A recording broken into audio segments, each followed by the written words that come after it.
নমস্কার বন্ধুরা, আজ আমি আপনাদের কাতলা মাছের একটা টেস্টি রেসিপি করে দেখাবো। তার জন্য এখানে আমি 4 পিস কাতলা মাছকে ভালো করে ধুয়ে পরিষ্কার করে নিয়েছি। এখন এই রেসিপিটি কেমন করে করছি বন্ধুরা, প্লিজ দেখার শুরুতেই একটা লাইক দিয়ে তারপরে দেখতে থাকুন। প্রথমেই আমি মাছগুলোর ভিতরে দিয়ে দেব একটু পাতিলেবুর রস।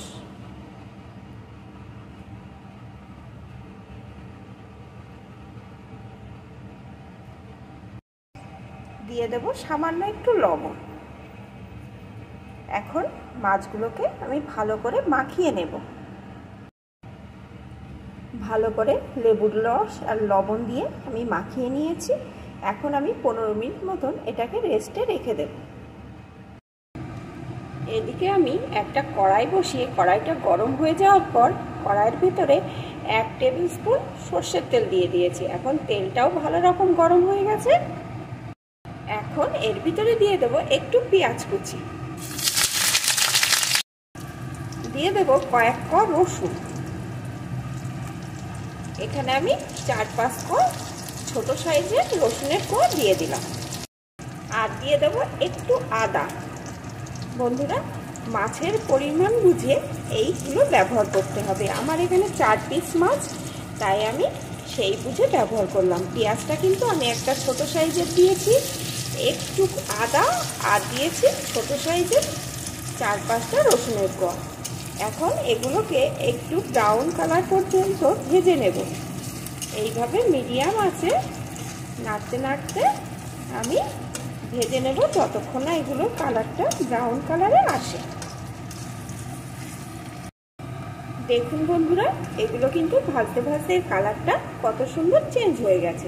এখন এর ভিতরে দিয়ে দেব আমি একটু টমেটো। এখানে আমি একটা মিডিয়াম সাইজের অর্ধেকটা টমেটো দিয়ে দিলাম। এখন এটাকেও একটু ভেজে নেব। টমেটোটা দিয়ে আর বেশি ভাজার দরকার নেই, 1 মিনিট মতো ভেজে নিলেই হবে। 1 মিনিট মতন আমি ভেজে নিয়েছি। এখন তেল থেকে এগুলোকে আমি তুলে নেব। মাছ রান্নার জন্য আমার একটা মশলার দরকার, সেই মশলাটি আমি এখন তৈরি করে নেব। তার জন্য এখানে আমি নিয়ে নিয়েছি একটা মিক্সিং জার। এর ভিতরে দিয়ে দেব 2 চামচ সর্ষে। আমি এখানে সাদা সর্ষে ব্যবহার করছি বন্ধুরা। আপনারা যদি চান তবে সাদা কালো মিশিয়েও রান্নাটা করতে পারেন। 1 চামচ সাদা সর্ষে, 1 চামচ কালো সর্ষে। দিয়ে দিচ্ছি 1 চামচ পোস্ত। এখন এই মশলাটাকে শুকনো অবস্থায় আমি প্রথমে ঘুরিয়ে নেব, তাহলে কিন্তু মশলাটা খুব মসৃণভাবে তৈরি হবে। শুকনোভাবে আমি ঘুরিয়ে নিয়েছি। এখন এর ভিতরে আমি দিয়ে দেব যে মশলাটা আমি ভেজে রেখেছিলাম, সেই মশলাটা। ঝালের জন্য দিয়ে দেব 4টে কাঁচা লঙ্কা। ঝালটা কিন্তু আপনারা আপনাদের পছন্দ মতন দিয়ে নেবেন। এখন সমস্ত কিছুকে সামান্য একটু জল দিয়ে একটা মসৃণ মশলা তৈরি করে নেব। মশলাটা এখানে আমার রেডি হয়ে গেছে। এখানে আমি কড়াইয়ে আর একটু সর্ষের তেল দিয়ে ভালো করে তেলটা গরম করে নিয়েছি। এখন যে মাছগুলোকে আমি একটু লবণ আর লেবুর রস মাখিয়ে রেখেছিলাম, ওই মাছগুলোকে এর ভিতরে একটা একটা করে দিয়ে দেবো আর একটু ভেজে নেব। মাছগুলো দিয়ে দিয়েছি, এখন একটু একটু ভেজে নেব। বেশি লাল করে ভাজবো না, মোটামুটি এপিট ওপিট একটু ভেজে নেব। মাছগুলোকে আমি এপিট ওপিট একটু ভেজে নিয়েছি। এখন যে মশলাটা পেস্ট করে রেখেছিলাম, ওই মশলাটা এর ভিতরে দিয়ে দেবো।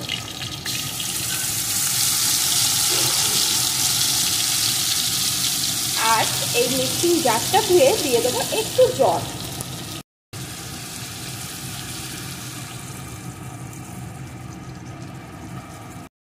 দিয়ে দেবো স্বাদ মতো লবণ। মাছে লবণ দেয়া ছিল, এখন আপনাদের স্বাদ বুঝে একটু লবণ দিয়ে দেবেন। আর দিয়ে দেবো 2টো চেরা কাঁচা লঙ্কা। এখন একটু নাড়িয়ে নিয়ে এইভাবে আমি একটু ফুটিয়ে নেব। আর বন্ধুরা, এই রান্নায় কিন্তু আমি কোনো রকম হলুদের ব্যবহার করছি না। আপনারা যদি চান তবে হলুদের ব্যবহার করতে পারেন।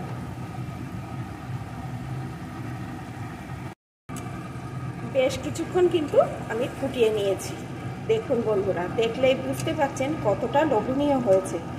আর গরম ভাতের সাথে যদি এই পদটি থাকে তাহলে কিন্তু একদম জমে যাবে, আর কোনো পদের দরকার হবে না। এটা কিন্তু এখন আমার রেডি, আমি নামিয়ে নেব। বন্ধুরা, আমার এই রেসিপিটি আপনাদের কেমন লাগলো প্লিজ কমেন্ট করে জানাবেন। আর অবশ্যই এই কাতলা মাছের এই রেসিপিটি একবার অন্তত বাড়িতে ট্রাই করে খেয়ে দেখবেন আর আমাকে কমেন্ট করে জানাবেন। আর বন্ধুরা, আমি এখানে কাতলা মাছ দিয়ে করলাম, আপনারা যদি চান তবে রুই মাছ দিয়েও করতে পারেন, তবে একটু বড় সাইজের মাছ হলে এই রান্নার টেস্টটা কিন্তু অসাধারণ আসে। তাহলে বন্ধুরা, এটা আমার রেডি, আমি নামিয়ে নেব। আর আমার রান্নাগুলো যদি আপনাদের একটুও ভালো লাগে ফুল সাপোর্ট করে আমার সাথেই থেকে যাবে।